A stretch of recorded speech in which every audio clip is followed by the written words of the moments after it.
स्वागत है आप सभी का कहानी केंद्र में। अब आप सुनेंगे हरिशंकर परसाई जी का लिखा हुआ एक व्यंग, पुराना खिलाड़ी। सरदार जी जबान से तंदूर को गर्म करते हैं, जबान से बर्तन में गोश्त चलाते हैं।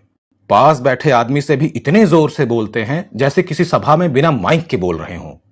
होटल के बोर्ड पर लिखा है, यहां चाय हर वक्त तैयार मिलती है। ना समझ आदमी चाय मांग बैठता है और सरदार जी कहते हैं, चाय ही बेचना होता तो उसे बोर्ड पर क्यों लिखता बादशाह? इधर नेक बच्चों के लिए कोई चाय नहीं है।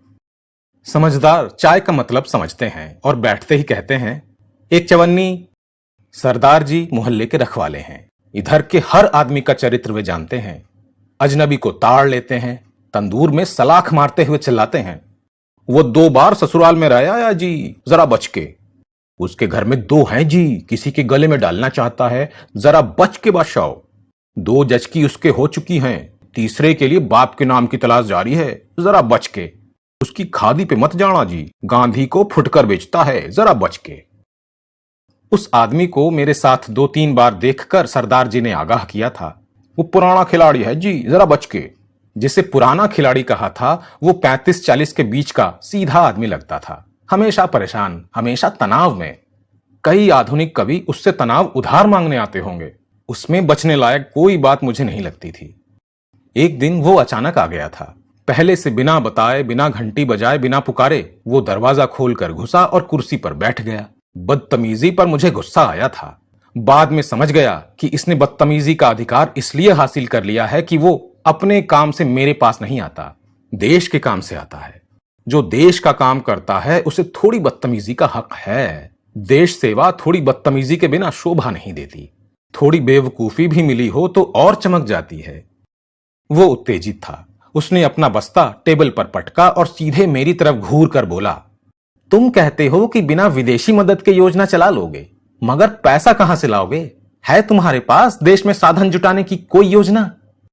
वो जवाब के लिए मुझे घूर रहा था और मैं इस हमले से उखड़ गया था। योजना की बात मैंने नहीं, अर्थमंत्री ने कही थी। वो अर्थमंत्री से नाराज था, डांट मुझे पड़ रही थी। उत्तेजना में उसने 3 कुर्सियां बदली, बस्ते से पुलिंदा निकाला और बोला, जीभ उठाकर तालू से लगा लेते हो, हाँ?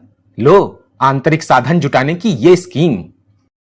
घंटा भर अपनी योजना समझाता रहा, कुछ हल्का हुआ, पुलिंदा बस्ते में रखा और चला गया। हफ्ते भर बाद वो फिर आया, वैसे ही तनाव में। भड़ से दरवाजा खोला, बस्ते को टेबल पर पटका और अपने को कुर्सी पर। बोला, तुम कहते हो रोड ट्रांसपोर्ट के कारण रेलवे की आमदनी कम हो रही है, मगर कभी सोचा है मोटर ट्रक वाले माल भेजने वालों को कितने सुविधा देते हैं? लो ये स्कीम, इसके मुताबिक काम करो। उसने रेलवे की आमदनी बढ़ाने के तरीके मुझे समझाए। वो जब तब आता, मुझे किसी विभाग का मंत्री समझकर डांटता और फिर अपनी योजना समझाता। उसने मुझे शिक्षा मंत्री, कृषि मंत्री, विदेश मंत्री सब बनाया। उसे लगता था वो सब ठीक कर सकता है, लेकिन विवश है। सत्ता उसके हाथ में है नहीं, उससे जो बन पड़ता है करता है, योजना और सुझाव भेजता रहता है। देश के लिए इतना दुखी आदमी मैंने दूसरा नहीं देखा। सड़क पर चलता तो दूर से ही दुखी दिखता, पास पहुंचने पर कहता, रिजर्व बैंक के गवर्नर का बयान पढ़ा, सारी इकोनॉमी को नष्ट कर रहे हैं ये लोग। आखिर ये क्या हो रहा है, जरा प्रधानमंत्री से कहो ना। सरदार जी ने फिर आगाह किया, बहुत चिपकने लगा है पुराना खिलाड़ी, जरा बच के बादशाह। मैंने कहा, मालूम होता है उसका दिमाग खराब है। सरदार जी हंसे, बोले, दिमाग? अजी दिमाग तो हमारा आपका खराब है जी, जो दिन भर काम करते हैं तब खाते हैं। वो 10 सालों से बिना कुछ किए मजे में दिल्ली में रह रहा है, दिमाग तो उसका आला दर्जे का है।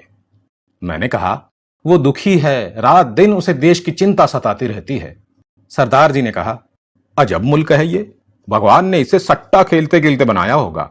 इधर मुल्क की फिक्र में से रोटी निकलती है। फिर मैं आपसे पूछता हूं, पिद्दी का कितना शोरबा बनता है? बताइए, कुछ अंदाज दीजिए। मुल्क की फिक्र करते करते गांधी और नेहरू जैसे चले गए, अब ये पिद्दी क्या सुधार लेगा?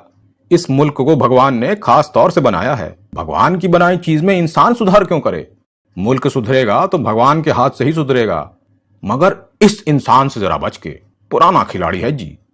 मैंने कहा, पुराना खिलाड़ी होता तो ऐसी हालत में रहता? सरदार जी ने कहा, उसका सबब है, वो छोटे खेल खेलता है, छोटे दांव लगाता है। मैंने उसे समझाया कि एक दो बड़े दांव लगा और माल समेटकर चैन की बंसी बजा, मगर उसकी हिम्मत ही नहीं पड़ती।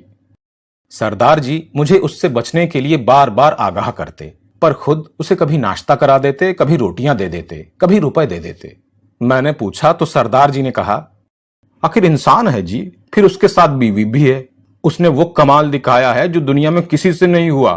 उसने बीवी को ये मनवा लिया है कि वो देश की किस्मत पलटने के लिए पैदा हुआ है। वो कोई मामूली काम करके जिंदगी बर्बाद नहीं कर सकता। उसका एक मिशन है।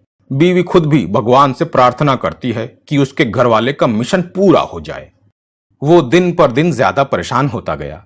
जब तब मुझे मिल जाता और किसी मंत्रालय की शिकायत करता। अचानक वो गायब हो गया। 8-10 दिन नहीं दिखा तो मैंने सरदार जी से पूछा। उन्होंने कहा, डिस्टर्ब मत करो, बड़े काम में लगा है। मैंने पूछा, कौन काम? सरदार जी ने कहा, उसकी तफसील में मत जाओ। बम बना रहा है, इनकलाबी काम कर रहा है। एक दिन वो सरकार के सिर पर बम पटकने वाला है। मैंने कहा, सच? वो बम बना रहा है? सरदार जी ने कहा, हां जी, वो नया कॉन्स्टिट्यूशन बना रहा है। उसे सरकार के सिर पर दे मारेगा, दुनिया पलट देगा बादशाह। एक दिन वो संविधान लेकर आ गया और दुबला हो गया था, मगर चेहरा शांत था। फरिश्ते की तरह बोला, nothing will change under this constitution. संविधान बदलना ही पड़ेगा। इस देश को बुनियादी क्रांति चाहिए और बुनियादी क्रांति के लिए क्रांतिकारी संविधान चाहिए। मैंने नया संविधान बना लिया है। बस्ते से उसने पुलिंदा निकाला और मुझे संविधान समझाने लगा। ये प्रियम्बल है, ये फंडामेंटल राइट्स का खंड है। इस संविधान में एक बुनियादी क्रांति की बात है। देखो, मनुष्य ने अपने को राज्य के हाथों क्यों सौंप दिया था? इसलिए कि राज्य उसका पालन करे। राज्य का ये कर्तव्य है, मगर राज्य आदमी से काम करवाना चाहता है। ये गलत है। बिना काम किए आदमी का पालन होना चाहिए। मैं जो पिछले 10 सालों से कुछ नहीं कर रहा हूं, सो मेरा प्रोटेस्ट है। मैं राज्य पर नैतिक दबाव डालकर उसका कर्तव्य कराना चाहता हूं। मैं जानता हूं लोग मेरे बारे में क्या कहते हैं। I don't mind. छोटे लोग हैं, मेरे मिशन को नहीं समझ सकते। मैंने कहा, कोई काम नहीं करेगा तो उत्पादन नहीं होगा, तब राज्य पालन कैसे कर सकेगा? उसने समझाया, आप आदमी को नहीं जानते, वो मना करने पर भी काम करता है। ये उसकी मजबूरी है। Man is doomed to work. अगर ये राज्य कह भी दे कि कोई काम मत करो, तुम्हारा पालन हम करेंगे, तब भी लोग काम मांगेंगे। साधारण आदमी ऐसा ही होता है। इन्हें गिने मुझ आप जैसे लोग होंगे जो काम नहीं करेंगे। हमारा पालन उन घटिया बहुसंख्यकों के उत्पादन से होगा। वो अपने संविधान से बहुत संतुष्ट था। एक दिन वो फोटोग्राफ लेकर आया।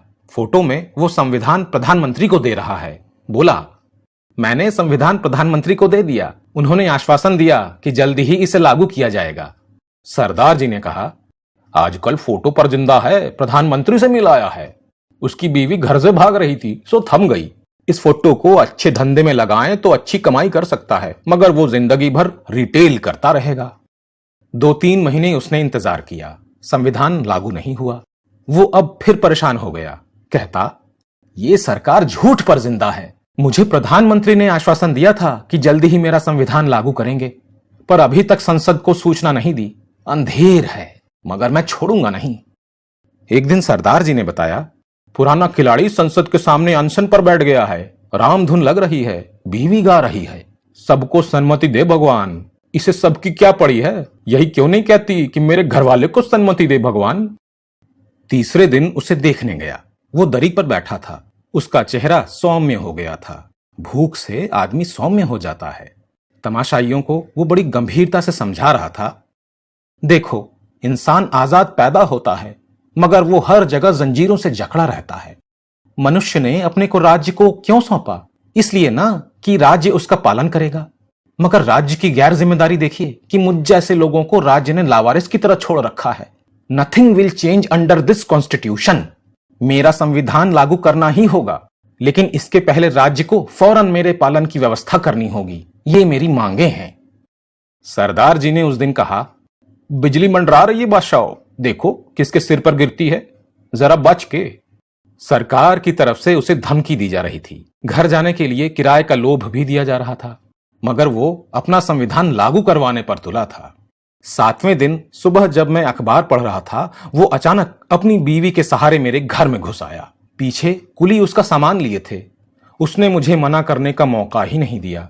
वो अपने घर की तरह इत्मीनान से घुस आया था। मेरे सामने वो बैठ गया। आंखें धंस गई थीं, शरीर में हड्डियां रह गई थीं। मैं भौंचक उसे देख रहा था।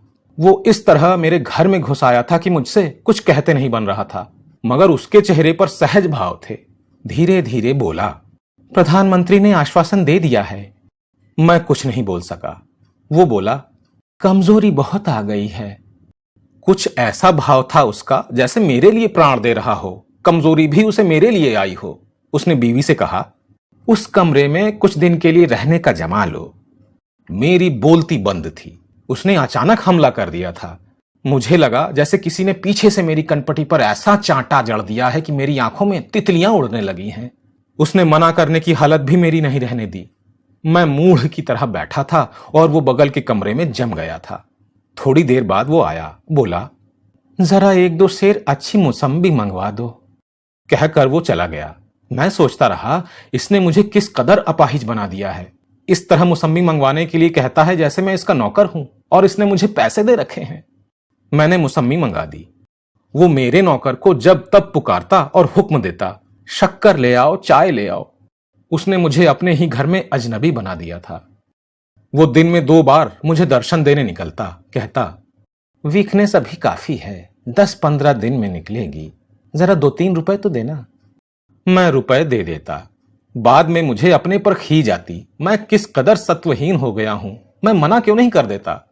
चौथे दिन सरदार जी ने कहा, घुस गया घर में बचाओ। मैंने पहले ही कहा था, पुराना खिलाड़ी है, जरा बच के, 6 महीने से पहले नहीं निकलेगा। यही उसकी तरकीब है।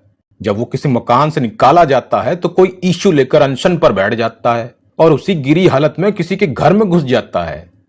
मैंने कहा, उसकी हालत जरा ठीक हो जाए तो मैं उसे निकाल बाहर करूंगा।